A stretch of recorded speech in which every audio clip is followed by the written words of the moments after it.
So this is Thomas Paul's week, this time from Lisboa. We have a very nice weather here, and I'm standing here with the General Secretary of the, now don't make a mistake, Aliança Evangélica Portuguesa. So the Evangelical Alliance of Portugal. This is a history book. In 2021 they had the 100 years anniversary. So it was started between the two world wars.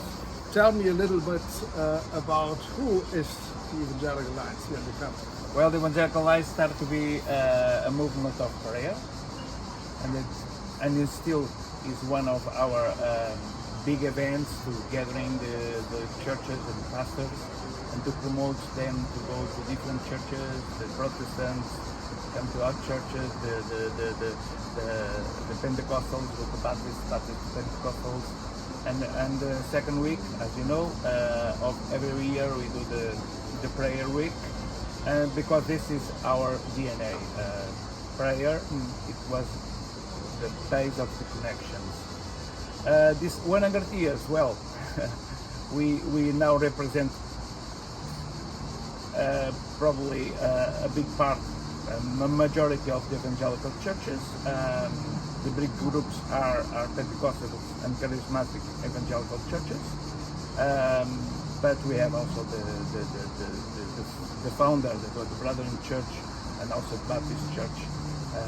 Now the actual president of the board is a Baptist, Timothy Cavaco, and what we do, well, we do like the prayer is one of the base. We have the teaching of evangelical classes in public schools, and we invite all the churches to promote that, and also to give us volunteers to do that work. And they officially connected, put it on the public schools. They are paid by the government to do that,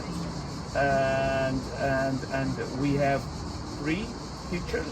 Actually, it's only 2, but we have 3, and we now ask for 4 teachers that the government pay and mobilize them to work in evangelical office to start these classes and do it in the schools. We have actually we are present in the north, south, and island. So we have Azores Island and also Madeira Island, and this is one of the also major, I call it the big flag of Evangelical Alliance.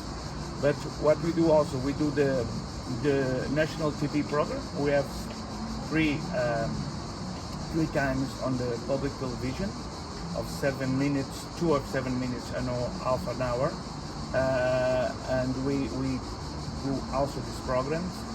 2 of them we invest of promoting, like celebrations of anniversary of the churches, of crusades or something like that. We do with the program special TV programs about that, but also the 30 minutes probably normally is a table that we discuss the issues that are happening in the country with a Christian vision. What we do more, well, we represent the church, the government, especially the freedom of religion, when they have problems with something that can happen. I don't know, for example, with the buildings. That's one of our major difficulties in Portugal, because the property is very expensive actually in Portugal. And what happened is when someone wants to change a building to a church, it's not so easy anymore. So this probably is one of our biggest difficulties with local governments, because in the law they know that when they do like for a neighborhood, they should have a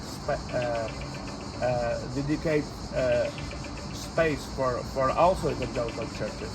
Normally the public space will be for the Catholic Church because they are majorities, and in numbers they are like 80%, and we are only 6%, 4-6%. We are growing, but like 10 years ago we are 2%. What we do also is to try to help the the immigrant communities that are growing very fast in Portugal to help us to reach also the Portuguese for Christ.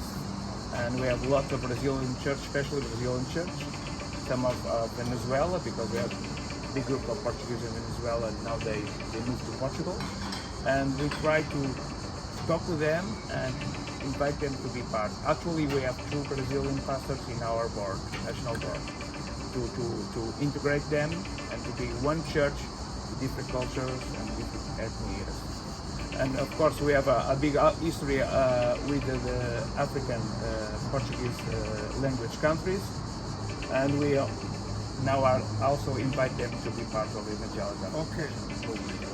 You seem to be quite busy. Yeah. And I wanted to ask you for prayer items, but you have given so many prayer items already.